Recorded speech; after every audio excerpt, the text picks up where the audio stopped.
दीपक तेजी से अस्पताल के बाहरी दरवाजे की ओर बढ़ रहा था। उसके दोस्त की मां आईसीयू में थी। जतिन ने फोन पर रोते हुए बताया था कि मां की हालत बहुत नाजुक है। जल्दी आजा भाई, देर मत करना। दीपक पार्किंग से निकलते ही लंबी लंबी सांसें भरता हुआ अंदर की ओर दौड़ा था।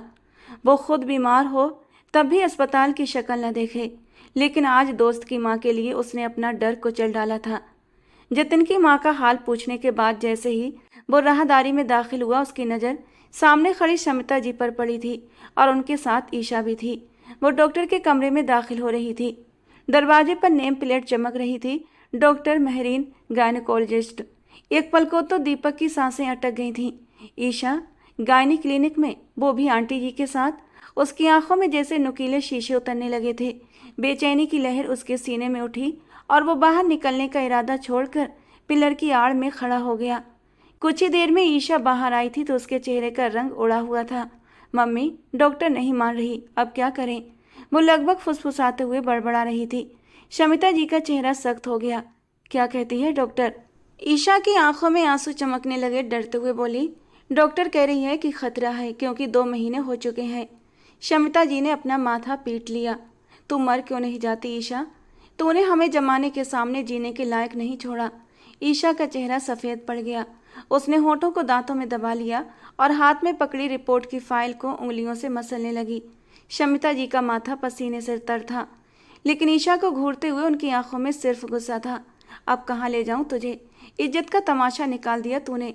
ज़्यादा देर यहाँ भी नहीं रुक सकते। अगर कोई जान पहचान वाला निकल आया तो क्या कहेंगे? ईशा और भी घबरा गई। क्यों ना मम्मी किसी और से बात कर लें। ये डॉक्टर अब कुछ नहीं कर सकती। ऐसे केस वो लेती भी नहीं है। शमिता जी ने चेहरे पर चादर का पल्लू खींचकर ठीक किया और तेजी से बाहर निकल गईं। ईशा भी उनके पीछे पीछे चेहरे को छुपाती हुई चल पड़ी। दीपक अब भी पिलर की आड़ में खड़ा था।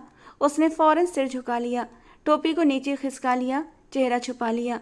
वो जा चुकी थीं, लेकिन दीपक वहीं सन खड़ा था। उसकी आंखें बार बार डॉक्टर की नेम प्लेट पर टिक रही थीं, गायनेकोलॉजिस्ट। ईशा आखिर यहाँ क्यों आई थी? उसके दिमाग में जैसे कोई भूचाल आया हुआ था। उसके चेहरे पर बेचैनी साफ दिखाई दे रही थी। ईशा कोई और नहीं बल्कि उसकी मंगेतर थी। जल्दी ही दोनों की शादी होने वाली थी। ये रिश्ता जबरदस्ती का रिश्ता था। वो ईशा को पसंद नहीं करता था और ना ही उसे शादी करना चाहता था, लेकिन बचपन से लेकर अब तक उस पर सिर्फ इन लोगों ने अपनी मनमानी की थी और उसकी ज़िंदगी के इतने बड़े फैसले पर भी उन्होंने वही किया। उसके माँ बाप मेहरा साहब की हवेली में काम करते थे। एक दिन जब स्विमिंग पूल साफ करने के लिए दीपक के पापा पूल में उतरे तो उन्हें नहीं पता था कि पानी में करंट फैला हुआ है। शायद कोई तार टूटकर पानी में गिर चुकी थी। उन्हें बिजली का तेज झटका लगा और वो हाथ पैर फड़फड़ाने लगे। दीपक की माँ, जो इस घर में खाना बनाने का काम करती थीं, दौड़कर आई और अपने पति को बचाने की कोशिश की, लेकिन उन्हें भी तेज झटका लगा और दोनों पति पत्नी मौके पर ही दम तोड़ बैठे। पीछे रह गया था 5 साल का मासूम सा दीपक। मामले को रफा दफा कर दिया गया था। पुलिस को भी खबर नहीं होने दी थी। वैसे भी दीपक का कोई अपना नहीं था, इसलिए सुनील मेहरा ने उसे हवेली में ही रख लिया, लेकिन उसे कभी दिल से अपनाया नहीं था। सुनील मेहरा के पिता सूरज मेहरा यानी दादाजी ही दीपक से सच्चा प्यार करते थे। सुनील मेहरा की सिर्फ एक ही संतान थी, ईशा। उसके बाद उन्हें कोई संतान नहीं हुई। दादाजी दीपक से दिल से जुड़े हुए थे और दीपक भी उन्हें सगे दादा की तरह मानता था। बचपन से लेकर अब तक सुनील मेहरा, उनकी पत्नी शमिता और बेटी ईशा ने दीपक पर हर तरह के जुल्म किए थे। उसे अपमानित किया था, ताने दिए थे, लेकिन दीपक सब सहता रहा क्योंकि उसके पास और कोई ठिकाना नहीं था। कम से कम दादाजी का प्यार तो उसे मिलता था और वही उसके लिए बहुत था। दादाजी उसकी पढ़ाई, उसकी ज़रूरतें और जेब खर्च का पूरा पूरा ख्याल रखते थे। दीपक उन्हीं में अपनी दुनिया ढूंढता रहा। फिर जब घर में ईशा की शादी की बात चली तो न जाने क्यों दादाजी ने दीपक और ईशा का रिश्ता तय कर दिया, और इस रिश्ते को पक्का करवाने के पीछे सबसे बड़ा हाथ शमिता जी का था। दीपक को ये समझ नहीं आ रहा था कि वो अपनी इकलौती बेटी का हाथ उसके हाथ में क्यों दे रही हैं, लेकिन आज जो सच्चाई उस पर खुली थी वो उसे अंदर तक तोड़ चुकी थी। क्या ये सच था या सिर्फ उसका शक, वो तय नहीं कर पा रहा था। उसने फौरन जतिन को कॉल कर दिया। जतिन, तू डॉक्टर महरीन को जानता है? क्यों यार, सब ठीक तो है ना? मैंने ईशा को और आंटी जी को उस क्लिनिक से निकलते देखा है। जतिन का चेहरा भी फिक्र से भर गया। दीपक, कहीं तेरी शमिता आंटी फिर से माँ तो नहीं बनने वाली? अबे चुप, बकवास मत कर, ऐसा कुछ भी नहीं है। आंटी जी तो बाहर खड़ी थी, लेकिन ईशा ईशा अंदर गई थी और जब निकली तो दोनों बहुत परेशान थी। यार ये तो वाकई अजीब है, लेकिन सच क्या है ये तो डॉक्टर ही बता सकती है। दीपक का दिल घबरा रहा था। उस रात जब वो घर पहुंचा तो माहौल आम दिनों जैसा नहीं था। न ईशा के चेहरे पर वो तेज था, न आंटी जी की बातों में रौब। दोनों पहले से ज़्यादा खामोश थीं। दीपक ने खुद को कमरे में बंद कर लिया। वो सोचता रहा, ईशा जो हमेशा अकड़ी अकड़ी रहती थी, खुद में मगन, जिद्दी, वही ईशा आज इतनी डरी हुई क्यों थी? हालांकि उसे ईशा कभी पसंद नहीं थी, लेकिन अब तो घर में रिश्ते की बात चल रही थी और यही सोचकर उसके दिल में एक शक ने घर कर लिया था। दादाजी ने 2 बार खाने पर बुलाया, मगर उसने सिरदर्द का बहाना कर दिया। अगली सुबह जब दीपक नीचे आया तो सामने ही ईशा बैठी थी, लेकिन दीपक को देखकर उसके चेहरे पर जैसे नफरत के रंग उभर आए। दीपक ने एक पल के लिए उसकी आंखों में देखा और फिर नज़र फेर ली। तभी आंटी जी ने धीमे मगर ठहरे हुए लहजे में कहा, दीपक बेटा, तुम्हारी शादी की तैयारियां शुरू कर दी हैं मैंने। आज तुम्हारी शेरवानी का नाप देना है, तो मेरे साथ चलोगे टेलर के पास? शमिता जी ने चाय की प्याली सामने रखी और बड़े मधुर अंदाज में कहा। जब से दीपक और ईशा की बात पक्की हुई थी, शमिता जी का अंदाज अचानक बदल गया था।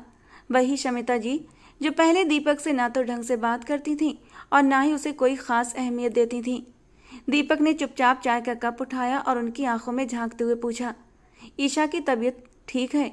ईशा जो बैठी अपनी नाखूनों को फाइल कर रही थी, चौंककर दीपक की ओर देखने लगी, लेकिन शमिता जी एक पल को बुरी तरह घबरा गईं। हाँ हाँ, बिल्कुल ठीक है, फिटफाट है वो। दीपक की आवाज़ में अब हल्की सी तल्खी थी। फिर कल वो गायनेकोलॉजिस्ट के पास क्यों गई थी? ये सुनते ही ईशा के हाथ से मेंटल फाइल जमीन पर गिर गई थी। झन की आवाज़ से जैसे पूरे कमरे की खामोशी को चीर गया था। शमिता जी के चेहरे का रंग उड़ गया और दीपक की नज़रें अब दोनों माँ बेटी की हलचल को पैनी शिकारी की तरह पड़ रही थी। ईशा ने नज़रें चुराईं और शमिता जी ने हड़बड़ी में जवाब गढ़ने शुरू कर दिए। बस थोड़ा सा बुखार था, इसलिए अस्पताल लेकर गई थी इसे। दीपक के चेहरे की मांसपेशियां तन गई थीं। वो साफ जान गया था ये बात उसे चुप कराने के लिए गढ़ी गई है। शमिता आंटी, बुखार के लिए कोई गायनेकोलॉजिस्ट के पास नहीं जाता। अब शमिता जी की जबान सिल गई। उनके पास कोई जवाब नहीं था। उनकी आंखें इधर उधर भटकने लगीं। दीपक चुप हो गया, लेकिन उसके भीतर शक की आग और तेज जलने लगी थी। उसने ईशा की ओर देखा। उसने चुपचाप चाय का कप उठाया, लेकिन उसकी उंगलियां बुरी तरह थरथरा रही थीं। शमिता जी की हालत भी कुछ कम खराब नहीं थी। माथे पर पसीना, होंठ सूखे हुए और आंखें बेचैन। दीपक अब और कुछ बोले बिना उठकर खड़ा हुआ, सीधा अपने कमरे में गया, दरवाज़ा बंद कर लिया और बिस्तर पर बैठ गया। अंदर एक तूफान मचा हुआ था। कुछ तो है जो उससे छुपाया जा रहा है और ये मेरे साथ छल है। उसने फौरन जतिन को कॉल किया। जतिन, मुझे डॉक्टर महरीन से मिलना है, कुछ भी कर, कोई भी सोर्स लगा। जतिन ने बिना देर किए कहा, भाई इसमें सोर्स लगाने की क्या बात है, वो तो मेरी दोस्त है और इस अस्पताल की टॉप गायनेकोलॉजिस्ट है। दीपक ने लंबी सांस ली। मुझे ईशा की केस हिस्ट्री जाननी है, सब कुछ, पूरा सच। क्या तू मेरी मदद कर सकता है? जतिन थोड़ी देर चुप रहा, फिर बोला, मैं बात करता हूँ उससे। चल तू मेरे साथ चल, आमने सामने बात करते हैं।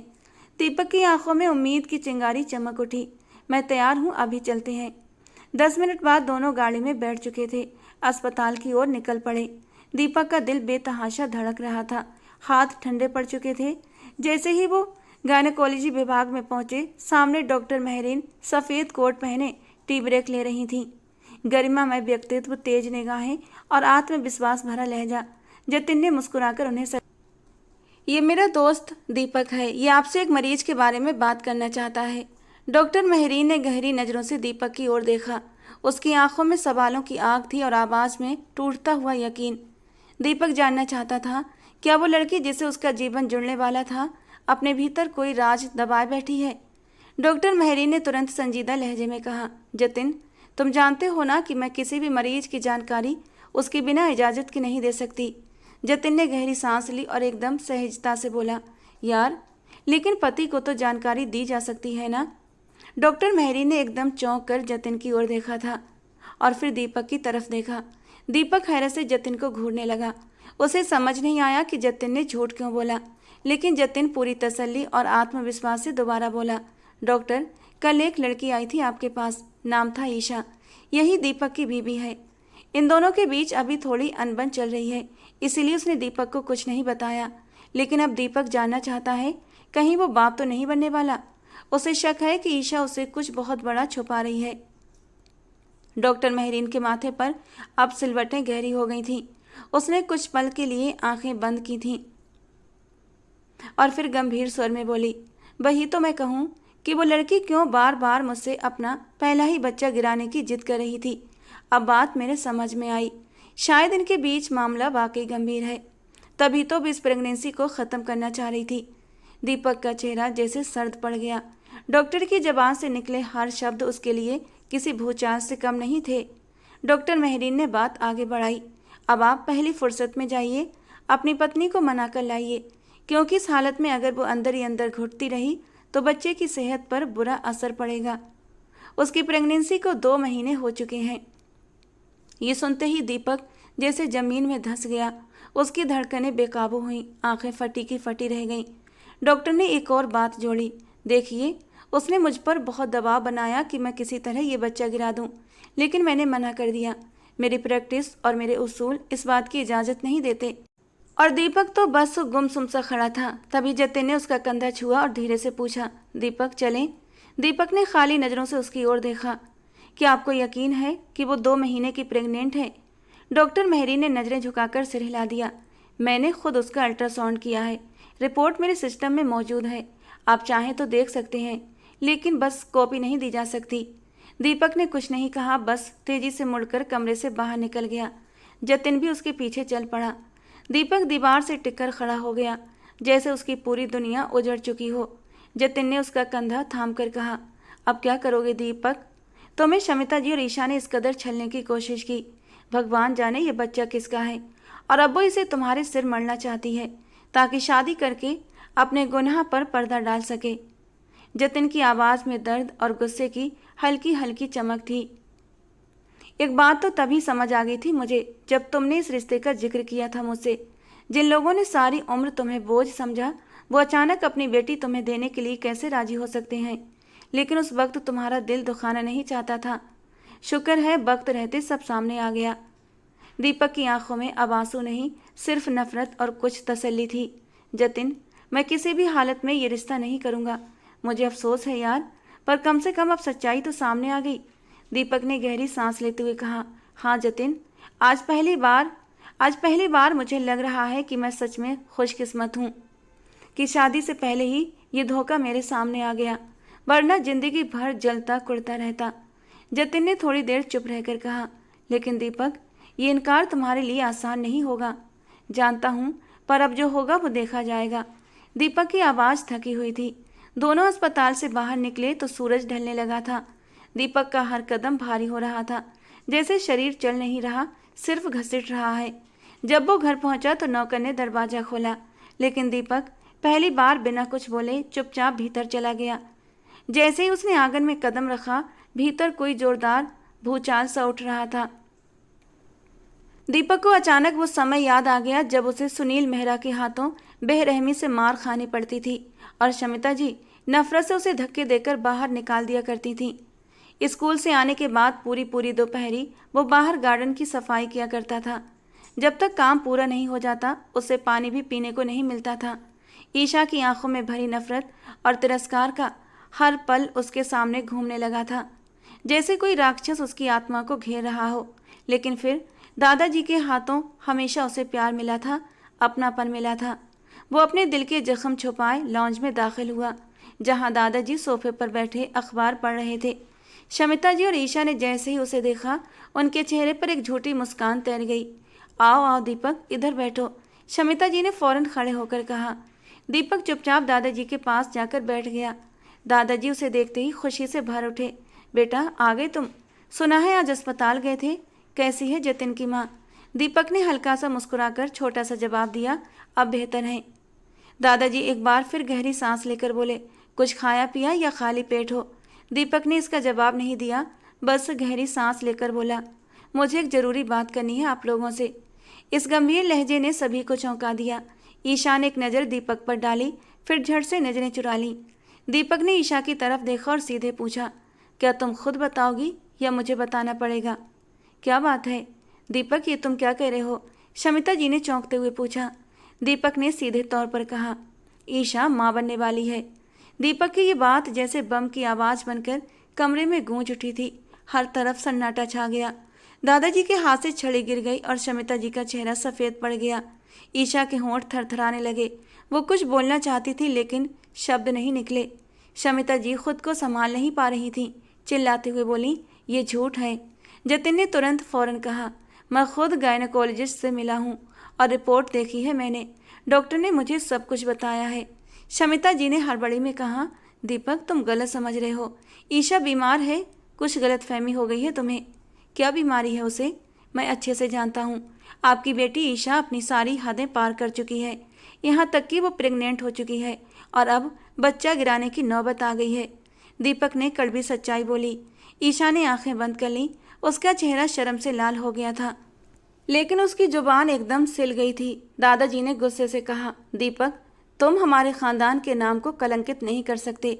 दीपक ने पलटकर कहा, बेशक आपने मुझे अनाथ समझकर पालन किया, लेकिन खानदान की इज्जत मैंने नहीं, आपकी पोती ने कलंकित की है। और अब आप चाहते हैं कि मैं इसके नाजायज़ रिश्ते की कीमत अदा करूं, तो ये मुझसे नहीं हो सकेगा। शमिता जी के चेहरे पर आंसू थे। उसने हाथ जोड़कर कहा, दीपक अगर तुम्हें कोई गलत फहमी हुई है तो हम बैठकर बात कर सकते हैं। जबकि दीपक ने नफरत से कहा, मुझे कोई भी गलत फहमी नहीं है। दादाजी आप ईशा से खुद पूछ सकते हैं। और ईशा की झुकी हुई नज़रों ने सब कुछ साफ कर दिया था। दादाजी की आंखों से 2 आंसू फिसल पड़े। गेट पर खड़े सुनील मेहरा भी पत्थर हो चुके थे। शमिता जी रोते हुए दीपक के आगे हाथ जोड़ने लगी। हमारी इज्जत अब तुम्हारे हाथ में है दीपक, तुम ईशा से शादी कर लो। दीपक ने गंभीरता से कहा, मैं माफ़ी चाहता हूँ लेकिन मैं ये शादी नहीं कर सकता।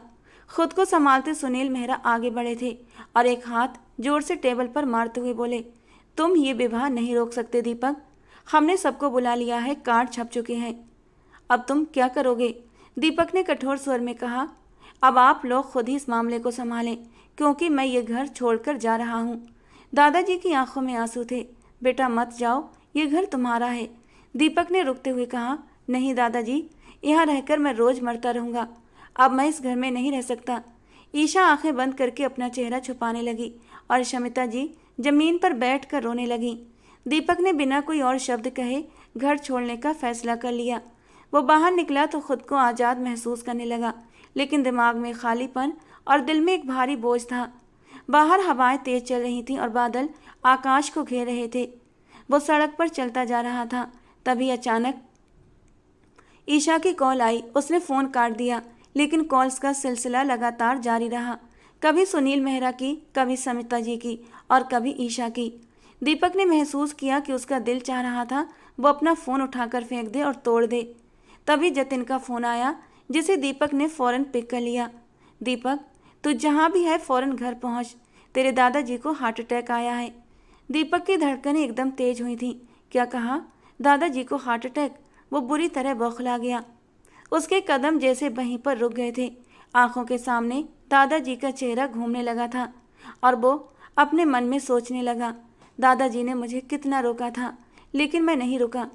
वो अब दौड़ने लगा, जैसे दिल पर भार उतरने को तैयार हो, लेकिन अभी भी उसे अंदर एक खालीपन महसूस हो रहा था। वो घर के गेट तक पहुंचा। अंदर सब लोग इकट्ठे थे। उनके चेहरों से ही परेशानी झलक रही थी। दीपक ने कोई शब्द कहे बिना गेट खोला और अंदर दाखिल हो गया।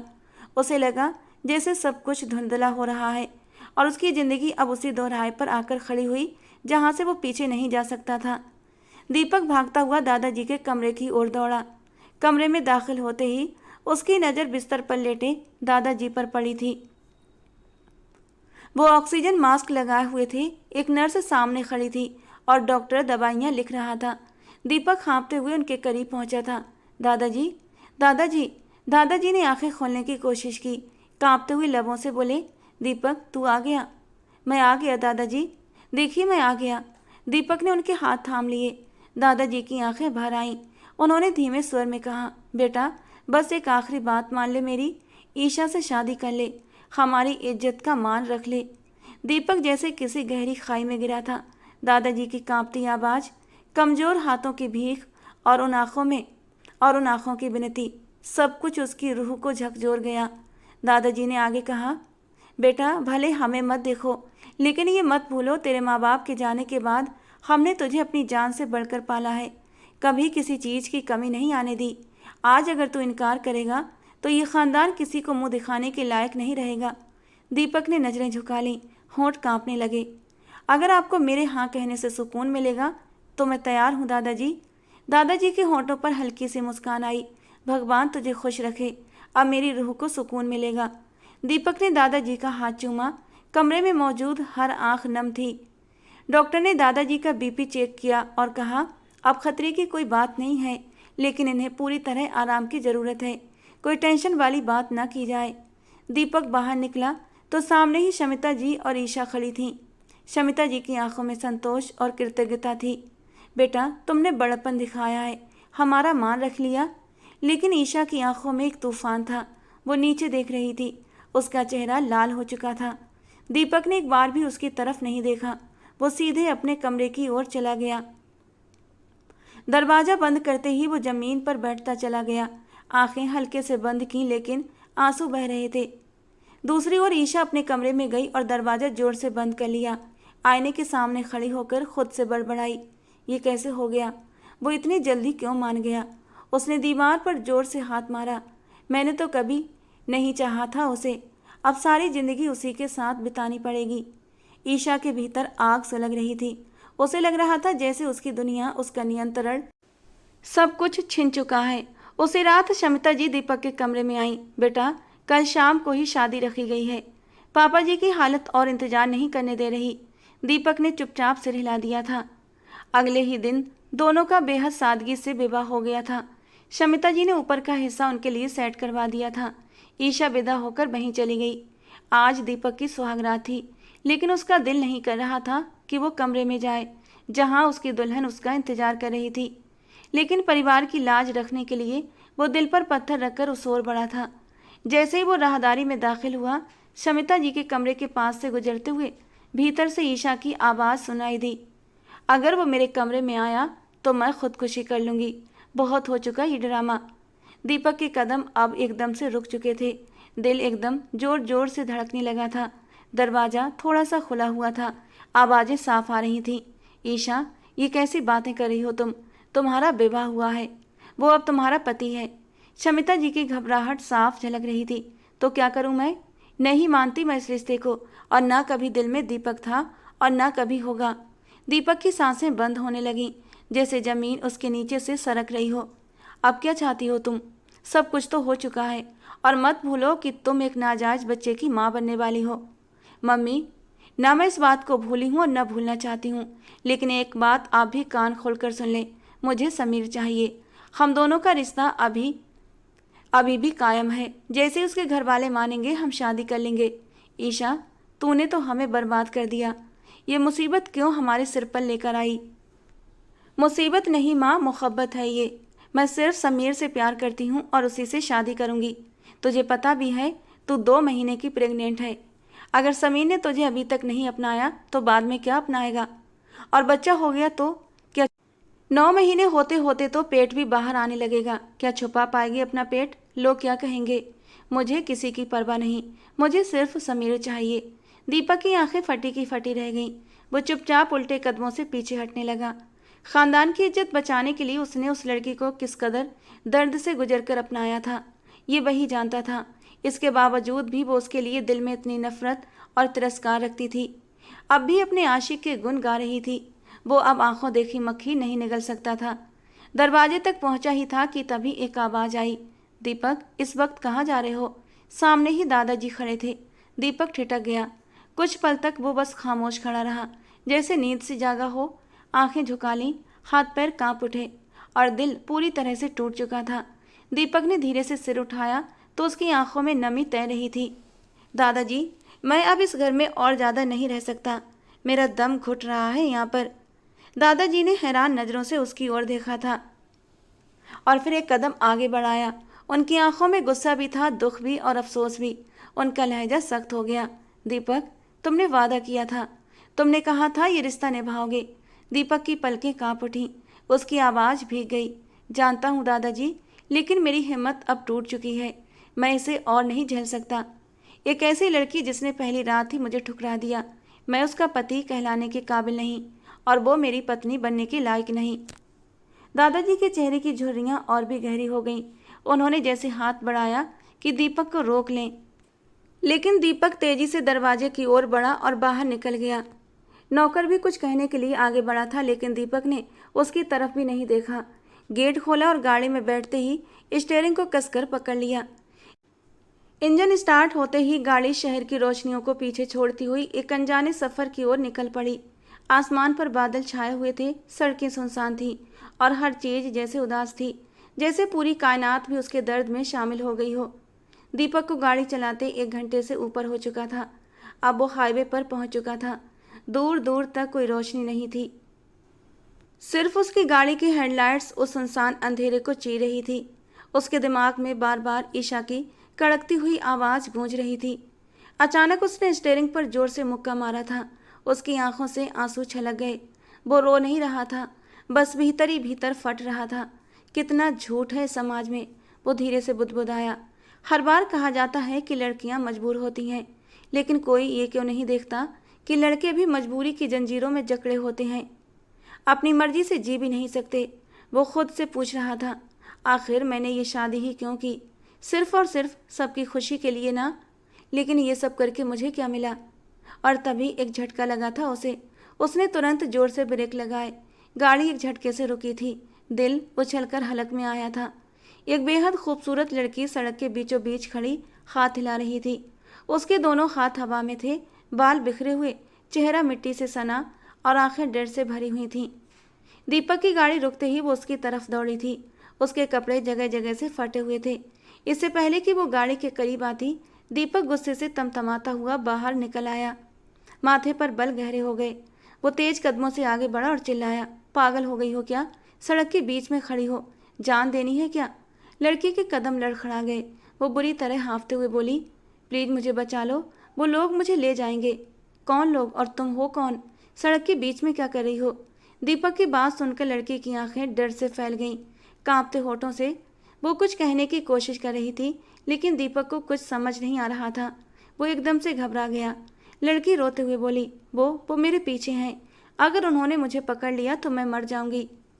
दीपक ने चारों ओर देखा था। रास्ता एकदम सुनसान था। कोई भी गाड़ी, कोई भी आदमी आसपास नहीं था। लेकिन उस लड़की की हालत देखकर उसका गुस्सा जैसे कहीं उड़ गया। वो थर थर कांप रही थी। पांव नंगे थे, होंठ नीले पड़े हुए थे। दीपक की आवाज़ जैसे गले में अटक गई। वो कुछ पल उसे देखता रहा। उसकी आंखों में डर इस कदर समाया हुआ था जैसे उसने मौत को अपनी आंखों से देखा हो। देखो, दीपक की आवाज़ अब नरम हो चुकी थी। मुझे नहीं पता कि तुम किससे डर रही हो, लेकिन पहले शांत हो जाओ। मुझे तसल्ली से बताओ, तुम्हें किससे खतरा है और आखिर तुम्हें जाना कहाँ है? उसने एक पल रुककर गहरी सांस ली थी। देखो, जहाँ जाना चाहती हो मैं तुम्हें छोड़ दूंगा, भरोसा करो मुझ पर। इससे पहले कि अनिका कुछ कह पाती, उसकी आंखें बंद होने लगीं। वो अचानक लहराकर जमीन पर गिरने ही वाली थी कि दीपक ने झपट कर उसे थाम लिया। मगर अगर एक पल की भी देर होती तो शायद वो सिर के बल जमीन से टकरा जाती और गहरी चोट आ जाती। रात के सन्नाटे भरे समय में एक अनजान लड़की दीपक की बाहों में बेसुध थी और दीपक खुद हैरान था कि वो अब क्या करे। उसने उसे होश में लाने के लिए हल्के हल्के झिझोड़ा, मगर कोई भी असर नहीं हुआ। चारों तरफ उसने निगाह दौड़ाई थी। चारों ओर घुप अंधेरा, सुनसान सड़क और एकदम खामोशी। दूर दूर तक न कोई आदमी न कोई गाड़ी। घड़ी पर नजर डाली, रात के ठीक 2 बज रहे थे। वो सोचने लगा, यहाँ और खड़ा रहना खतरे से खाली नहीं है। और फिर उसने अनिका को बड़ी सावधानी से उठाया, गाड़ी का पिछला दरवाज़ा खोला, सीट पीछे की ओर झुकाई और उसे धीरे से लिटा दिया। डैशबोर्ड से पानी की बोतल निकाली, कुछ बूंदें हाथ पर डाली और उसके चेहरे पर छींटे मारे। सुनो लड़की, होश में आओ, ये क्या हालत बना रखी है तुमने? अनिका की पलकें धीरे धीरे हिलने लगी थीं, होंठ भी धीरे धीरे थरथराने लगे थे, सांसों में हरकत लौटी। वो कराहती हुई बोली, वो लोग मुझे मार देंगे, मुझे बचा लो। दीपक ने बोतल उसके होंठों से लगाई। उसने कुछ घूंट पानी पिया और आंखें खोल दी, लेकिन डर अब भी उसकी आंखों में गहराई से जड़ें जमाए बैठा था। कौन है वो लोग और क्या किया है उन्होंने? दीपक ने सख्त लहजे में पूछा। अनिका ने बस सिर हिला दिया, जैसे वो अभी कुछ नहीं कहना चाहती थी। दीपक की आंखों में उलझन साफ झलक रही थी। उसका खुद का दिमाग वैसे ही उलझा हुआ था और अब ये नई मुसीबत उसके सामने थी। आखिर कौन है ये लड़की? कहाँ से आई है? इस हाल में रात के इस पहर अकेली सड़क पर क्या कर रही है? ये सवाल उसके मन में एक के बाद एक गूंज रहे थे। उसने गाड़ी में चुप्पी तोड़ते हुए धीरे से पूछा, नाम क्या है तुम्हारा? कुछ पल के बाद एक टूटी हुई सी आवाज़ आई, मेरा नाम अनिका है। दीपक ने गाड़ी स्टार्ट की और बोला, अनिका, अगर कोई सुरक्षित जगह हो जहां मैं तुम्हें छोड़ सकूं तो बताओ। अनिका ने धीरे से सिर हिला दिया, मुझे यहाँ किसी जगह का कुछ भी पता नहीं। दीपक ने झुंझलाते हुए सांस ली, ठीक है, पास में ही मेरा एक फ्लैट है, चलो वहीं चलते हैं, सुबह तक कुछ सोचेंगे। अनिका ने इस बार कोई भी प्रतिक्रिया नहीं दी थी, बस खिड़की के बाहर घुप अंधेरे को घूरती रही। दीपक ने गाड़ी आगे बढ़ा दी। दोनों के बीच अजीब सी खामोशी छाई हुई थी। दीपक अपने ही विचारों में खोया हुआ था और अनिका अभी सहमी सहमी सी थी। रात के 3 बज चुके थे जब वो अपने फ्लैट पर पहुंचे। उसने कार रोकी, बाहर निकला और गाड़ी की दूसरी तरफ जाकर अनिका से कहा, चलो। अनिका ने धीरे से दरवाज़ा खोला और वो उसके पीछे पीछे सीढ़ियाँ चढ़ने लगी। थोड़ा सुरक्षा का एहसास था, लेकिन डर अब भी उसकी चाल में था। दीपक ने दरवाज़ा खोला। अंदर अंधेरा था। उसने स्विच बोर्ड दबाया, एक बल्ब टिमटिमाया और पूरा फ्लैट एक हल्की रोशनी में नहा गया। वो एक तरफ हट गया ताकि अनिका बेझिझक अंदर आ सके। ये फ्लैट उसने 2 साल पहले ही खरीदा था, जब अपने दुखों की जकड़न से आज़ादी पाने के लिए एक कोना चाहिए था तो वो यहाँ आ जाया करता था। छोटा सा फ्लैट था, 2 कमरों का, सिंगल बेड, एक साफ कोने में रखी एक अलमारी और खुला किचन। उसने देखा कि अनिका दहलीज पर ही खड़ी थी, अंदर आने से हिचकिचा रही थी। वो उसकी उलझन समझ गया था। डरने की जरूरत नहीं है अनिका, अंदर आ जाओ। अनिका किसी डरी हुई हिरनी की तरह धीरे धीरे अंदर आई और सोफे पर बैठ गई। दीपक की नज़र अचानक ही उस पर पड़ी। वो वाकई बेहद खूबसूरत थी, लेकिन इस वक्त उसका डर ही उसकी सबसे बड़ी पहचान था। चेहरे की मासूमियत में इतना दर्द घुला हुआ था कि दीपक को उस पर तरस आने लगा। उसे महसूस हुआ कि शायद वो भी उसकी तरह टूटी हुई है, एक बिखरी हुई कहानी। उसने धीरे से पूछा, देखो, अगर तुम्हें कोई जानता है, किसी का नंबर हो तो मुझे बता दो, मैं तुम्हें वहीं छोड़ देता हूँ। अनिका ने एक झटके से सिर उठाया। उसकी आंखों में आंखें डालकर बोली, मेरा इस शहर में कोई नहीं है। बस यही 5 शब्द, लेकिन दीपक के भीतर बहुत कुछ टूट गया था। दीपक ने महसूस किया कि अनिका थोड़ी असहज है। अपने दोनों पैर ऊपर किए खुद को अपने बाजुओं में लपेटे हुए बैठी हुई थी और तभी उसकी नज़र गई थी उस पर। अनिका के गले में दुपट्टा नहीं था, शायद भागते वक्त कहीं गिर गया था। ऊपर से कपड़े भी जगह जगह से फटे हुए थे। वो खुद को समेटने की कोशिश कर रही थी, जैसे अपने वजूद को भी छुपाना चाहती हो। दीपक ने तुरंत नज़र फेर ली। एक पल को उसकी नज़र अचानक उसके भरे भरे बदन पर गई थी, मगर अगले ही पल उसने खुद को झटका और नज़रें झुका लीं। वो जानता था अगर उसकी आंखों की गर्मी अनिका ने महसूस कर ली तो वो पूरी तरह डर जाती। वो फौरन उठा, अलमारी खोली, लेकिन उसमें तो सब जेंट्स कपड़े थे। तभी उसकी नज़र एक मर्दाना शॉल पर पड़ी जो वो कभी कभी ओढ़ता था। उसने वो शॉल निकाली और अनिका की ओर बढ़ा दी। ये ले लो। अनिका ने एक नज़र उसकी तरफ देखा और जैसे ही वो शॉल उसके हाथ में आई, उसने उसे ऐसे लपेटा जैसे कोई औरत मझधार से किनारे लगी हो। उसकी आंखों से आंसू निकल पड़े। उसने कुछ कहना चाहा, लेकिन शब्दों ने साथ छोड़ दिया। दीपक की आंखें भी नम हो गई थीं। कितनी मासूम थी वो। यही कोई 18-19 साल की होगी, उम्र ज़्यादा नहीं थी उसकी। कौन सा तूफान उसकी ज़िंदगी में उतर आया था। दीपक ने धीरे से गिलास में पानी डाला और उसकी ओर बढ़ाया। अनिका ने चुपचाप कुछ घूंट पिए, सिर झुका लिया। दोनों के बीच फिर से खामोशी भर गई, खामोशी जिसमें दर्द था, डर था और एक बेगानापन। दीपक ने देखा कि अनिका की नज़रें बार बार उस पर उठ रही थीं और फिर झुक जाती। उसने धीरे से पूछा, भूख लगी है? अनिका ने हल्के से सिर ना में हिला दिया। कभी किसी मर्द पर भरोसा किया है? दीपक की ये बात सुनकर अनिका के चेहरे का रंग उड़ा था। उसकी आंखों में अचानक ही नमी तैरने लगी थी। फिर वो रुंधे गले से बोली, नहीं। तो फिर मुझ पर क्यों कर लिया? दीपक की आवाज़ में गंभीरता थी। अनिका की आंखों से आंसू बह निकले। भगवान जाने क्यों, लेकिन आप पर भरोसा हो गया। आप शायद ख़ास इंसान हैं। दीपक हल्के से मुस्कुराया। अगर मैं भगवान का ख़ास इंसान होता तो इतनी परख और चोटें ना मिलती मुझे। अनिका ने पहली बार उसके चेहरे को ध्यान से देखा और फिर बहुत धीमे स्वर में कहा, ख़ास लोग ही तो आजमाए जाते हैं, जालिम तो सुकून से जीते हैं। तकलीफ़ें सिर्फ उन्हें मिलती हैं जिन्हें ईश्वर चुनता है। उसकी बात सुनकर दीपक हैरत में पड़ गया। अनिका कह तो रही थी कि उसे दीपक पर भरोसा है, लेकिन उसकी आंखों में अब भी गहरा डर झलक रहा था। रात काफ़ी बीत चुकी थी, बल्कि अब तो आसमान पर हल्की रोशनी भी दस्तक देने लगी थी। दीपक का तन मन थकान से चूर हो चुका था।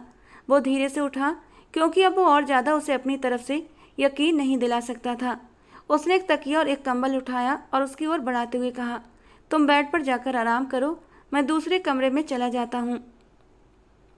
अनिका ने एक नज़र उसकी ओर उठाकर देखा था और फिर नज़रें झुका लीं। दीपक दरवाजे से निकलने से पहले रुका और धीमे स्वर में बोला, अगर तुम्हें किसी भी चीज़ की ज़रूरत हो तो बताना, मैं पास वाले कमरे में हूँ। और हाँ, अगर अब तुम थोड़ा सा सहज महसूस कर रही हो तो ये बाहर का दरवाज़ा बंद कर दूँ? खुला छोड़ कर तो हम सो नहीं सकते। अनिका के डर को कम करने की वजह से उसने दरवाज़ा बंद नहीं किया था। अनिका ने अचानक बेचैनी से उसकी ओर देखा, लेकिन फिर सिर झुकाकर धीरे से बोली, जी मैं बंद कर लूँगी दरवाज़ा। उसकी बात सुनकर दीपक हल्के से मुस्कुराया और फिर चुपचाप दूसरे कमरे की ओर बढ़ गया, जबकि अनिका वहीं बैठी रह गई। दीपक के सुरक्षा भरे बर्ताव से अनिका की आंखों में नमी तैरने लगी और उसने मन ही मन भगवान का धन्यवाद किया कि उसे एक शरीफ इंसान से पाला पड़ा था, वो भी एक ऐसा इंसान जिसके साथ रहकर एक गैर मर्द के घर में भी उसे कोई डर महसूस नहीं हो रहा था। वो चुपचाप उठी, बाहर का दरवाज़ा बंद किया, तकिया और चादर लेकर बेड पर आकर सिमट कर लेट गई। नींद उससे कोसों दूर थी, लेकिन अब डर थोड़ा कम हो गया था। सुबह के 4 बजने वाले थे। आसमान में हल्का हल्का उजाला फैलने लगा था। फ्लैट में सन्नाटा भी पूरी तरह पसरा हुआ था। दीपक रात भर सो नहीं पाया था। करीब 5 बजे उसकी आंख लगी थी, लेकिन फिर भी वो जल्दी ही उठ गया। उसे चाय की तलब होने लगी थी। वो सीधा किचन में गया और 2 कप चाय बनाने लगा। चाय तैयार होने के बाद उसने दोनों कप ट्रे में रखे और लॉन्ज की ओर बढ़ गया। अनिका शायद रात भर सो नहीं सकी थी, मगर उसके चेहरे पर अब कुछ राहत दिखाई दे रही थी। दीपक ने ट्रे टेबल पर रखी और एक कप उसकी ओर बढ़ा दिया। ये लो, चाय पी लो। अनिका ने चौंक कर उसकी ओर देखा, कप हाथ में लिया और हल्की आवाज़ में बोली, शुक्रिया, इस वक्त चाय की बड़ी ज़रूरत महसूस हो रही थी मुझे। दीपक के होठों पर एक हल्की सी मुस्कान उभर आई। वो खुद भी साथ वाले सोफे पर बैठ गया। दोनों ने चाय का पहला घूंट लिया।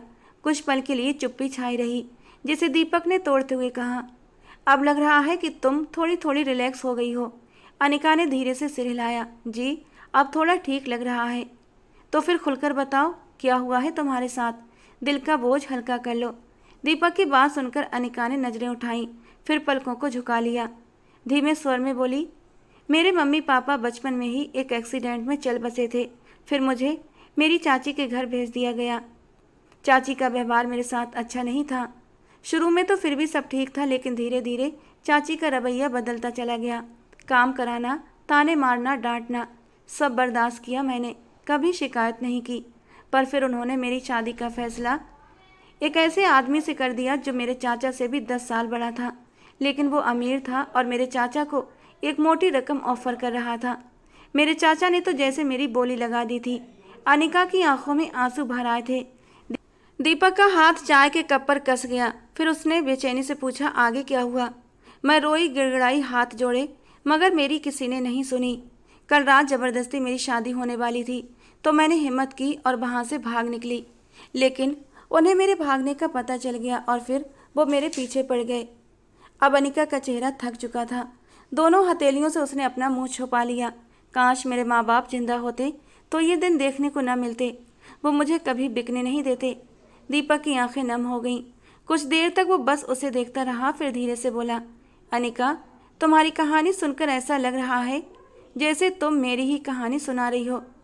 अनिका ने हैरानी से चेहरा ऊपर उठाया। मैं भी बचपन में अनाथ हो गया था। मेरे तो रिश्तेदार भी नहीं थे, मालिकों के रहम पर पला, लेकिन किसी को मेरी फिक्र नहीं थी। उन्होंने मुझे अपने मतलब के लिए पाला, मेरी भावनाओं की कीमत कभी नहीं समझी। दीपक हल्का सा मुस्कुराया। बड़ा अजीब इत्तेफाक है ना, हम दोनों ही भागे हुए हैं अपने अपने नर्क से। अनिका की आंखों में आंसू झिलमिलाने लगे थे, लेकिन होठों पर मुस्कान थी। दीपक ने चाय का आखिरी घूंट लिया, कप नीचे रखा और कुछ सोचने लगा। तभी अनिका ने उसकी बेचैनी महसूस कर ली थी। क्या हुआ, आप कुछ परेशान लग रहे हैं? दीपक ने एक लंबी सांस ली और कहा, मेरी बीवी तलाक मांग रही है मुझसे। अनिका की आंखें फैली। मतलब आप शादीशुदा हैं? दीपक ने नजरें चुरा लीं। पता नहीं, शायद हूँ शायद नहीं। ये कैसा जवाब हुआ? अनिका उलझन में बोली। सीधी बात क्यों नहीं करते? दीपक की आंखें भर गईं। शादी मेरी मर्जी से नहीं हुई है। उसने अपनी माँ से कहा था कि वो मुझे कभी अपना पति नहीं मानेगी। उसकी ज़िंदगी में कोई और था और वो उसके बच्चे की माँ बनने वाली थी। लेकिन परिवार की इज्जत के नाम पर मुझे बलि का बकरा बना दिया गया और अब वो तलाक मांग रही है। अनिका की पलकों पर नमी उतर आई। उसे एहसास हो गया था कि दीपक, जो बाहर से हंसता कम है और चुप ज़्यादा रहता है, भीतर से कितनी बड़ी लड़ाई लड़ रहा है। कुछ पल खामोशी में बीते। दीपक ने छत की ओर देखा और बोला, कभी कभी लगता है मेरी किस्मत में मोहब्बत नहीं लिखी, सिर्फ आजमाइशें हैं, कुर्बानियाँ हैं और तन्हाइयाँ हैं। अचानक उसका फ़ोन बजा। उसने कॉल रिसीव किया और फिर बिना कुछ कहे फ्लैट से बाहर चला गया। वो सीधा सुनील मेहरा के घर पहुंचा था। वहां जाकर उसने ईशा को उसकी मांग के अनुसार तलाक दे दी, क्योंकि अब वो समीर से शादी करना चाहती थी। दादाजी तो काफ़ी नाराज़ हुए थे, लेकिन जब दीपक ने उन्हें सारी सच्चाई बताई तो वो बहुत दुखी हो गए थे।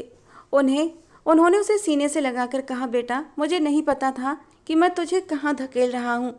मैंने तेरे साथ बहुत गलत किया। दीपक ने उनका कांपता हुआ हाथ अपने हाथों में ले लिया, माथे पर प्यार किया और बोला, दादाजी, ये सब तो मेरी किस्मत में था, इसमें आपका कोई कसूर नहीं है। और फिर वो भरे हुए दिल के साथ उस घर से बाहर निकल आया। तलाक की कार्यवाही करने में उसे पूरे 2 दिन लग गए थे। जैसे ही दीपक ने अपने फ्लैट का दरवाज़ा खोला, वो एक पल के लिए ठिठक गया। दिल में एक डर था कि कहीं अनिका चली ना गई हो, लेकिन जब उसने अंदर कदम रखा तो सामने का दृश्य देखकर उसकी सांसें जैसे थम गईं। अनिका वहीं सोफे पर बैठी थी, किसी किताब के पन्ने उलट रही थी। दीपक को देखते ही उसने नजरें उठाईं और हल्की सी मुस्कान दी। न जाने क्यों दीपक के दिल में एक अजीब सी राहत आई। वो इस उम्मीद पर था कि अनिका उसकी गैर मौजूदगी में फ्लैट में नहीं रुकेगी, लेकिन ये उसके लिए किसी सरप्राइज से कम नहीं था। वो लड़की न सिर्फ वहाँ पर मौजूद थी, बल्कि अब उस पर थोड़ा थोड़ा भरोसा भी करने लगी थी। 1 हफ्ता बीत चुका था। अनिका अब दीपक के फ्लैट में खुद को थोड़ा थोड़ा सहज महसूस कर रही थी। फ्लैट में 2 लोग थे, लेकिन एहसास धीरे धीरे एक ही छत के नीचे 2 अकेलेपन के मेल का हो गया था। दीपक रोज की तरह सुबह चाय बनाकर उसे देता, कभी सब्जी काटते हुए उसे मजाक में चिढ़ाता, तो कभी चुपचाप उसकी तरफ एक नजाकत प्यार भरी नज़र डालकर सब कह जाता जो लफ्ज़ों में कह नहीं पाता था। अनिका को ये सब अच्छा लगने लगा था। दीपक का उसका ख्याल रखना, उसके बिना बोले उसके मन की बातें समझ लेना, उसके डर को अपने प्यार भरे शब्दों से पहले ही पकड़ लेना, सब कुछ एक सुकून देता था उसे। पर हर रात जब वो सोने के लिए आंखें मूंदती, दिल में एक टीस उठती। मैं कौन हूँ? एक बेसहारा लड़की जिसकी कोई हैसियत नहीं। दीपक जैसा लड़का क्या सच में मेरे बारे में कुछ सोचता होगा? वो खुद ही अपने जज्बातों को रोक लेती थी, हर बार, हर शाम। और फिर वो रात आई। लगभग 2 बजे होंगे। बाहर तेज बारिश हो रही थी। बिजली की गड़गड़ाहट के साथ तेज हवा के झोंके खिड़की से टकरा रहे थे। अनिका अचानक चीखते हुए उठ बैठी। पसीने से उसका माथा भीग चुका था, सांसें बेकाबू थीं और आंखों में डर। नहीं नहीं, मुझे मत छुओ, वो चीखने लगी। दीपक तुरंत भागता हुआ उसके कमरे में आया था। अनिका, क्या हुआ? क्या कोई बुरा सपना देखा? वो कांप रही थी। दीपक ने बिना सोचे उसके पास बैठकर उसके कंधे थामे। शांत हो जाओ अनिका, सब ठीक है, मैं यही हूँ, देखो कोई नहीं है, बस मैं हूँ। अनिका की आंखें डरी हुई थीं। वो बिना सोचे समझे दीपक से लिपट गई। डर की वजह से उसका नाजुक वजूद कांप रहा था। दीपक एक पल को सन रह गया। उसकी धड़कनें तेज हुईं, पर उसने खुद को संभाल लिया। उसने अपने हाथ उसके सिर पर रखा था और उसके बालों में हल्के से उंगलियां फिराते हुए बोला, अब तुम्हें कोई कुछ नहीं कहेगा अनिका, जब तक मैं हूँ। तुम पूरी तरह सेफ हो। वो लम्हा बहुत गहरा था। अनिका पहली बार किसी के सीने से यूं लगी थी, जहाँ डर भी पिघल रहा था और सुकून भी छलक रहा था। उसकी आंखों से एक आंसू टपका जो दीपक की शर्ट में जा समाया। दीपक ने कुछ नहीं कहा, बस उसकी पीठ पर धीरे धीरे हाथ फेरता रहा, जब तक कि अनिका की कांपती सांसें सामान्य नहीं हो गईं। थोड़ी देर बाद वो अलग हुई और धीमे से बोली, माफ़ कर दीजिएगा, मैं बस बहुत ज़्यादा डर गई थी। दीपक ने हल्के से मुस्कुराकर कहा, कभी डर लगे तो बताना, छुपाना मत, मैं हर बार यूं ही दौड़ता चला आऊँगा। अनिका की आंखें उसकी आंखों से मिली और फिर कुछ पल जैसे थम गए। अगली सुबह जब अनिका अकेली बैठी थी, उसने खुद से सवाल किया, क्या ये रिश्ता सिर्फ पनाह है या धीरे धीरे मोहब्बत की शक्ल ले रहा है। लेकिन फिर उसने अपनी आंखें बंद कर लीं और वही पुरानी बात दोहराई, मैं उसकी ज़िंदगी में एक हादसे की तरह आई हूँ, मोहब्बत की तरह नहीं। दीपक आज ऑफिस से लौट रहा था, लेकिन आज उसके कदमों में अजीब सी बेचैनी थी। न जाने क्यों उसका दिल जाने अनजाने अनिका की ओर खींचने लगा था। सड़क पर गाड़ियों की रफ्तार से ज़्यादा उसकी सोचें दौड़ रही थीं। हर सोच अनिका के आसपास, वो जब मुस्कुराती है, जब चुपचाप बैठी होती है, जब अचानक किसी आहट से घबरा जाती है। दीपक के दिल में अब एक अजीब सी हलचल होने लगी थी। तभी उसकी नज़र एक दुकान पर पड़ी। कांच की रंग बिरंगी चूड़ियाँ रखी थीं, कुछ लाल, कुछ हरी, कुछ नीली। बिना सोचे वो रुक गया और दुकान के अंदर चला गया। दुकानदार ने पूछा, भाभी जी के लिए? दीपक ने एक पल को चौंक उठा था, फिर मुस्कुराकर बोला, हाँ शायद। उसने ढेर सारी चूड़ियाँ खरीदी थीं। साइज का पता नहीं था, लेकिन दिल से चुनी थीं। फिर कुछ सूट, एक दो सलवार कुर्तियाँ, नाजुक से जूते और कुछ क्लिप्स भी। उसके बाद जब वो आगे बढ़ा तो एक स्टोर के सामने खड़ा हो गया, जहाँ लेडीज सामान रखा हुआ था। मन झिझका, लेकिन खुद से बोला, अगर मैं सच में उसका ख्याल रखना चाहता हूँ तो ये शर्म नहीं, जिम्मेदारी है मेरी। वो अंदर गया और कुछ बेसिक पर्सनल चीज़ें जिनकी हर लड़की को ज़रूरत होती है खरीद लीं। शर्म से चेहरा गर्म हो रहा था, पर दिल संतुष्ट था। जब दीपक घर पहुंचा, अनिका लॉबी में बैठी खिड़की के बाहर देख रही थी। उसे देखकर उसने हल्का सा सिर हिलाया और फिर नजरें फेर लीं। दीपक सीधा अंदर गया और शॉपिंग बैग्स धीरे से टेबल पर रखते हुए बोला, ये सब तुम्हारे लिए है। अनिका ने चौंक कर उसकी ओर देखा। मेरे लिए? उसकी आवाज़ बहुत धीमी थी। दीपक थोड़ा झिझकता हुआ बोला, हाँ, मैं ऑफिस से लौटते वक्त कुछ देखा और फिर पता नहीं क्यों लगा कि तुम्हारे लिए ये सब होना चाहिए। उसने अटकते हुए एक बैग खोला, उसमें से चूड़ियों का सेट निकाला। मुझे लड़कियों के सामान की ज़्यादा तो समझ नहीं, लेकिन जो समझ आया वो ले आया हूँ। अनिका ने चूड़ियाँ देखीं और फिर कपड़े, और दूसरे बैग में रखी कुछ पर्सनल चीज़ें। उन चीज़ों को देखते ही अनिका का चेहरा शर्म से गुलाबी हो गया। दीपक को लगा कि जैसे वो कोई सीमा लांघ गया है। वो एकदम हड़बड़ाया था और जल्दी से सारा सामान दोबारा बैग में डाल दिया। अगर तुम्हें बुरा लगा हो तो मैं वापस कर दूंगा। लेकिन अनिका ने कुछ नहीं कहा। वो हल्की मुस्कान के साथ बोली, मुझे इन चीज़ों की वाकई ज़रूरत थी। उसकी मुस्कान धीमी थी, लेकिन दीपक के दिल तक उतर गई। मैं ये सब अंदर रख देती हूँ। दीपक वहीं खड़ा रह गया, उसके जाते हुए कदमों को देखता रहा। दिल में कुछ अजीब सा महसूस कर रहा था, और यह एहसास नया था, लेकिन बहुत अपना सा लगने लगा था। शायद अनिका अब सिर्फ उसकी फ्लैटमेट नहीं रही थी, धीरे धीरे वो उसके दिल की ज़रूरत बनती जा रही थी। अनिका ने आज पहली बार खुद को किसी के लिए सजाया था। दीपक के लाए हुए डार्क ब्लू सूट और कांच की चूड़ियाँ पहनकर वो सचमुच किसी परी जैसी लग रही थी। आईने में खुद को देखती हुई वो एकदम खुश हुई थी।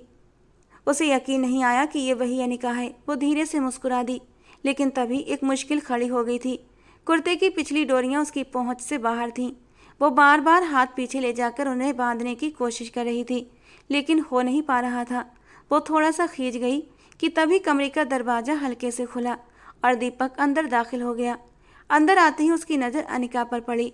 बिना दुपट्टे के, गीले बाल, हाथों में चूड़ियाँ और कुर्ते की फिटिंग में सजी सबरी वो लड़की एक पल में ही दीपक का दिल धड़का चुकी थी। उसकी खूबसूरती उभर कर सामने आ रही थी। दीपक एक पल को ठहर गया था। अनिका ने झट से बेड पर पड़ा दुपट्टा उठाया और अपने कंधों पर डाल लिया। चेहरा शर्म से सुर्ख हो गया था। आई एम सॉरी, मुझे लगा तुम तैयार हो गई होगी। मैं बस बुलाने आया था कि मौसम बहुत प्यारा है। मैंने चाय बनाई है, पकौड़े ऑर्डर कर दिए हैं, साथ मिलकर खाते हैं। दीपक ने नज़रें चुराते हुए कहा। अनिका ने आंखें नीचे किए हल्के से जवाब दिया, जी आप चलिए, मैं बस अभी आती हूँ। दीपक पलटा, लेकिन उसकी नज़र अनिका के संघर्ष पर गई। वो फिर से हाथ पीछे ले जाकर डोरियां बांधने की कोशिश कर रही थी। अगर चाहो तो मैं हेल्प कर देता हूँ, दीपक ने रुकते हुए पूछा। नहीं, मैं कर लूँगी। वो एकदम से घबरा गई थी, नज़रें चुराईं। दीपक कुछ पल उसे देखता रहा, फिर सिर हिलाकर बाहर चला गया। कुछ देर बाद अनिका बाहर आई। दुपट्टा अच्छे से लपेटा हुआ था और चेहरा थोड़ा शर्माया हुआ। दीपक उसे देखकर मुस्कुराया। वैसे आज तुम सच में बहुत प्यारी लग रही हो। अनिका की पलकों में हल्की सी कंपन हुई। थैंक्स। वो दोनों साथ बैठ गए। हवा में हल्की ठंडक थी। दूर से बारिश की गंध आ रही थी। दीपक ने चाय का कप उसकी ओर बढ़ाया, लेकिन दीपक ने महसूस किया अनिका थोड़ी असहज है, जैसे कुछ छिपा रही हो। और तभी हवा की एक तेज लहर आई और अनिका का दुपट्टा फिसलकर उसके कंधों से नीचे गिर गया। दीपक की नज़र अनायास उसकी पीठ पर पड़ी। कुर्ते का गला पीछे से काफ़ी डीप था और डोरियां अभी तक खुली हुई थीं। उसकी गोरी पीठ पर हल्की सी थरथराहट थी, जैसे वो खुद भी ये महसूस कर रही हो, लेकिन हिम्मत नहीं जुटा पा रही थी दुपट्टा उठाने की। दीपक ने एक गहरी सांस ली थी और फिर बिना कुछ कहे, बिना कुछ बोले, वो अपनी जगह से धीरे से उठा था। धीरे से आगे बढ़ा और अनिका का दुपट्टा उठाकर उसके कंधों पर फैला दिया और फिर हल्के हाथों से उसके पीछे की डोरियों को थामा। अनिका के शरीर में जैसे एक हल्का सा करंट दौड़ा था। वो कांप गई, लेकिन न हिली, न बोली, न रुकी, बस सांस रोक कर बैठी रही। दीपक के हाथ कांप रहे थे, लेकिन उसके चेहरे पर गजब की नरमी थी। बड़ी सदी हुई उंगलियों से उसने एक एक डोरी को पकड़कर गांठ लगाई। डोरियां बांधते हुए उसने फुसफुसाकर कहा, बेकार में इतना परेशान होने की क्या ज़रूरत थी? पहले ही बता देती, मैं पहले ही तुम्हारी छोटी सी हेल्प कर देता। अनिका की आंखों से एक बूंद आंसू गाल पर लुढ़क आया, लेकिन वो कुछ नहीं बोली, सिर्फ धीरे से दुपट्टे को ठीक किया और पलटी नहीं। पूरे 15 दिन बीत चुके थे। अनिका अब पहले से कहीं ज़्यादा सामान्य महसूस कर रही थी। और शाम जब दीपक ऑफिस से लौटा तो अनिका ने हल्के से कहा, मुझे यहाँ रहते हुए 2 हफ्ते से ज़्यादा हो गए हैं। कब तक आप पर बोझ बनी रहूँगी? बेहतर है कि आप मुझे कहीं छोड़ आइए। दीपक थोड़ी देर तक चुप रहा, फिर संजीदगी से उसकी ओर देखते हुए बोला, मैं ऐसी किसी जगह को नहीं जानता जहाँ तुम्हें छोड़कर आ सकूँ। अनिका ने उसके चेहरे को गौर से देखा, जैसे उसकी आंखों में कोई रास्ता ढूंढ रही हो। लेकिन मैं यहाँ ऐसे तो नहीं रह सकती ना दीपक जी।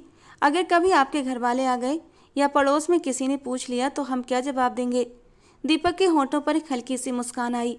वो शांत लेकिन गंभीर स्वर में बोला, मेरे पास जवाब है और उसमें कोई मुश्किल बात नहीं है। अनिका की आंखें चौड़ी हो गईं। क्या मतलब? दीपक ने एक पल के लिए नजरें झुका लीं, फिर नरम लहजे में कहा, मुझसे शादी करोगी अनिका? अनिका की सांसें तो जैसे थम सी गई थीं। चेहरा एकदम से साकित हो गया था। आंखों में भी हैरानी उभर आई थी।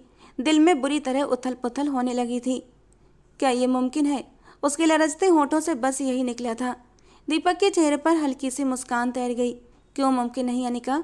हम दोनों एक दूसरे को जान चुके हैं। हम दोनों ने जख्म खाए हैं, तकलीफ़ें सही हैं। तुम्हारे अंदर जो टूटा है मैं उसे जोड़ना चाहता हूँ। मैं नहीं जानता कि ज़िंदगी हमें कहाँ लेकर जाएगी, लेकिन अगर तुम चाहो तो ये छोटा सा फ्लैट और मैं, जिसके पास सिवाय एक नौकरी के कुछ भी नहीं है, तुम्हारे लिए हमेशा मौजूद रहेगा। अनिका की आंखें भीग चुकी थीं। उसके होंठ थरथरा उठे और चेहरा हल्के गुलाबी रंग से भर गया था। वो पल भर को चुप रही, फिर नजरें झुकाकर धीरे से सिर हिला दिया। बहुत ही सादगी से दीपक ने अनिका से मंदिर में ले जाकर शादी कर ली और अब अनिका उसकी सेज सजाकर बैठी थी। दिल में हजारों सपने तो एक अनकहा सा डर भी था। क्या मैं अंदर आ जाऊं? दीपक ने बेहद नरमी से पूछा। अनिका ने धीमे से नजरें झुका लीं और सिर हिला दिया। दीपक अंदर आया। कमरे में सन्नाटा था, सिर्फ दिलों की धड़कनें सुनाई दे रही थीं। अनिका, अगर तुम्हारी मर्जी होगी तभी हम इस रिश्ते को शुरू करेंगे। दीपक की आवाज़ में एक हल्की सी कपकपाहट थी। अनिका की आंखें भीग गईं। वो धीरे से बोली, दीपक जी, आपने मुझे सबसे मुश्किल वक्त में सहारा दिया, मुझे इज्जत दी, और आज जब मैंने अपना सब कुछ आपको सौंप दिया है तो आप मुझसे दूर ना हटें। मेरे लिए आपसे दूर रहना अब मुमकिन नहीं। वो एकदम दीपक से लिपट गई थी और दीपक अब कहाँ खुद के जज्बातों को संभाल सकता था। उस नाजुक सी लड़की को अपने सीने में समा चुका था। अपने लबों से उसके माथे को छूता हुआ वो उसके लबों पर आया था और बड़ी नरमी से उसके नाजुक लबों को छूने लगा था। एक गहरी सांस लेता हुआ वो उससे अलग हुआ था। अनिका की सांस भी गहरी हो रही थी। तुम बहुत खूबसूरत हो अनिका, लेकिन उससे कहीं ज़्यादा मजबूत भी। दीपक ने कमरे की बत्तियां धीमी कर दीं, खिड़की के पर्दे गिराए। हवा में गुलाब की खुशबू गहराने लगी और फिर उन दोनों के बीच की दूरी धीरे धीरे मिटने लगी। वो एक दूसरे की रूह में उतरने लगे। सुबह अनिका की आंख खुली तो उसने खुद को दीपक की बाहों में पाया था।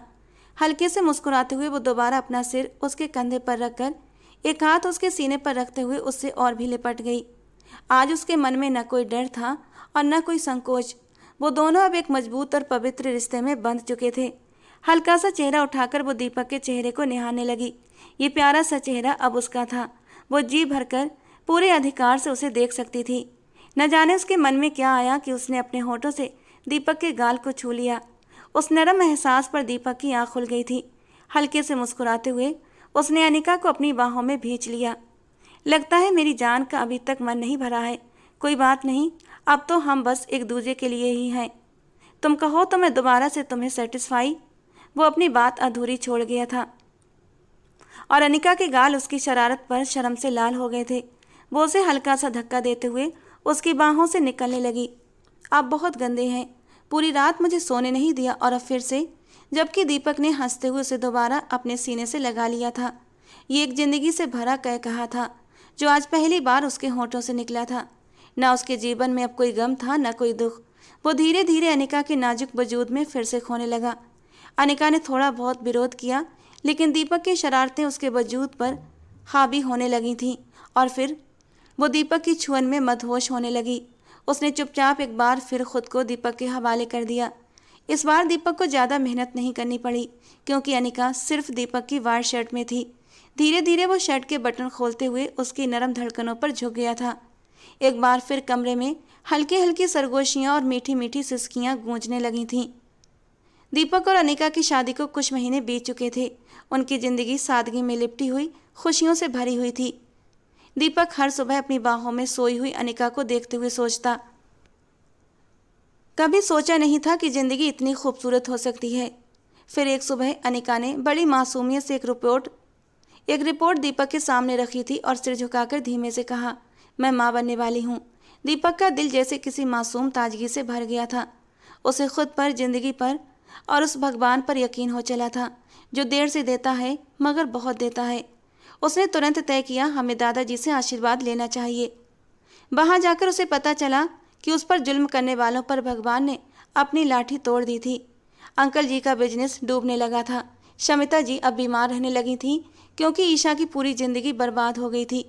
वो जिस लड़के समीर से प्यार करती थी उसने उसे अपनाने से मना कर दिया था। उसका कहना था, जो लड़की शादी से पहले अपनी इज्जत किसी गैर मर्द के हवाले कर दे, मैं उसे अपनी ज़िंदगी में शामिल नहीं कर सकता। यहाँ तक कि उसने तो ईशा के पेट में पलने वाले बच्चे को भी अपनाने से इनकार कर दिया था। समीर का इंतजार करते करते ईशा के पेट में पलने वाला बच्चा 4 महीने का हो चुका था और डॉक्टर ने भी अबॉर्शन करने से साफ साफ मना कर दिया था। और फिर मजबूरन ईशा की शादी एक अधेड़ उम्र के आदमी से करनी पड़ी जिसकी पहली पत्नी मर चुकी थी और उसके 2 बच्चे थे। यहाँ पर थोड़ा ये अच्छा हुआ था कि वो आदमी थोड़ा सा भला आदमी था। उसने ईशा के नाजायज बच्चे को अपना लिया था। लेकिन ईशा अब रोती थी, तड़पती थी कि उसकी इज्जत भी चली गई और उसे उसकी मोहब्बत भी नहीं मिली। ये सच्चाई जानकर दीपक ने गहरी सांस ली थी। जो जैसा करता है उसे वैसा ही फल मिलता है।